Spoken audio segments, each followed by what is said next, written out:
everyone. I hope you all are doing well.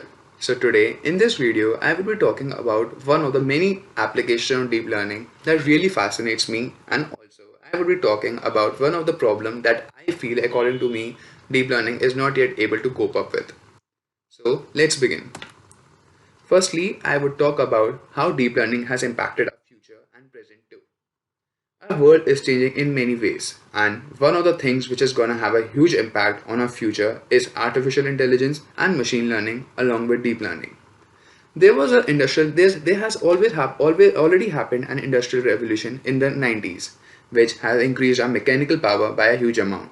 But in the current machine age, the industrial revolution that would happen would increase our cognitive and mental power by a huge amount. Nowadays, computers are not only replacing manual labor, but also mental labor is also being replaced. So imagine computers nowadays are replacing are acting just like humans. I never imagined that computers would overtake us in something called mental labor, because that was a task which was specific to humans only. But the time has come where computers are overtaking it. One more task over here is one such instance is AlphaGo. AlphaGo is a deep learning model that was trained to play Go, and it had beaten the world champion in the game of Go. Go, which is an ancient Chinese game and is much more difficult for computers to learn than chess. Trust me, it is really very hard. I tried my hands on over it, and I barely learned something, like barely could move anything. So it's a real big achievement by to make the world champion lose. So just as mentioned in the presentation, like just over a year ago, we saw a major milestone in the field of artificial intelligence when AlphaGo took on and defeated one of the world's top Go players, the legendary Lee Sedol, in a feat that experts agreed was a decade ahead of its time. This was made possible because of the domain in deep learning called reinforcement learning. Reinforcement learning is all about taking suitable action to maximize reward in a particular situation. It differs from the supervised learning in a way that in supervised learning, the training data has an answer key with it, so the model is trained with the correct answer itself. Whereas in reinforcement learning, there is no answer, but the reinforcement agent decides itself what to do to perform the given task. In the absence of a training data set, it is bound to learn from its experience.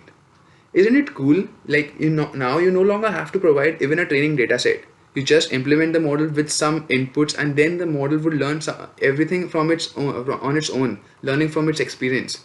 This was learning from its experience and mistake. This was something that I always felt that humans are capable of only, because like learning from the mistakes and then rectifying them and then implementing them was something unique to humans. But now machines are also able to do that. So now let's talk about some applications of reinforcement learning. Reinforcement learning is everywhere. Like today, it is a very hot topic in research, and huge research are being done too, so that reinforcement learning can replace us in real life also.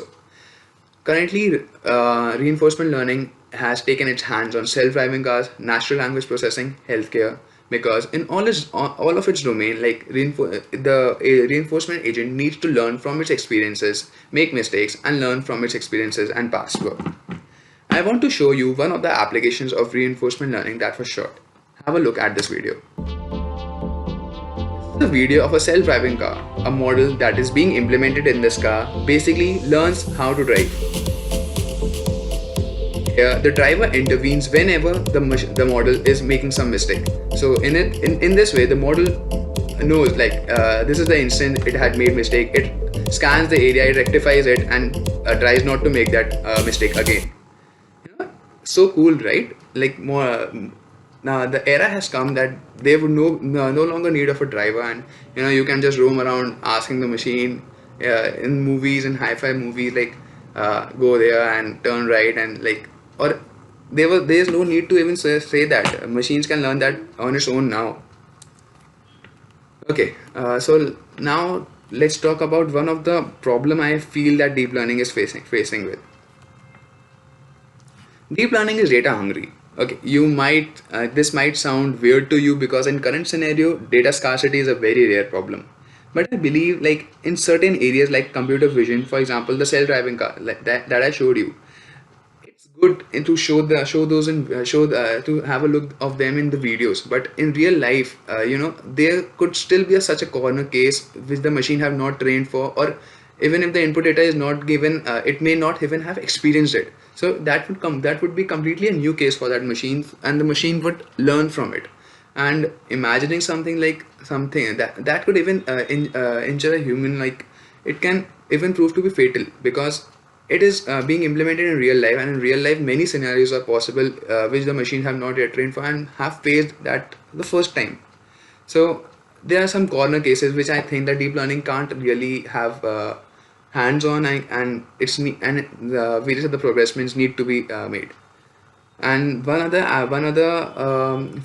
problem I feel is the data computation problem, because no matter how much high powers of computation we have currently, in real life some decisions need to be made in a fraction of a second. Like, just we need to implement them, and that could make a huge difference.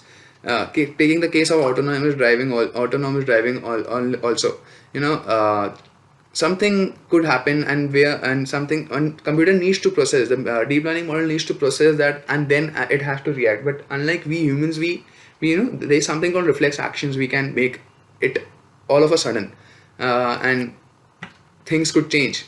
This is something I feel like deep learning needs to have more progress on, and research is being carried out in the domain, no doubt. And deep learning replacing and overcoming these is certain. So, this is a great achievement for deep learning, and I am really fascinated by it. So that's all from this video. I hope you like it, and please give it a thumbs up.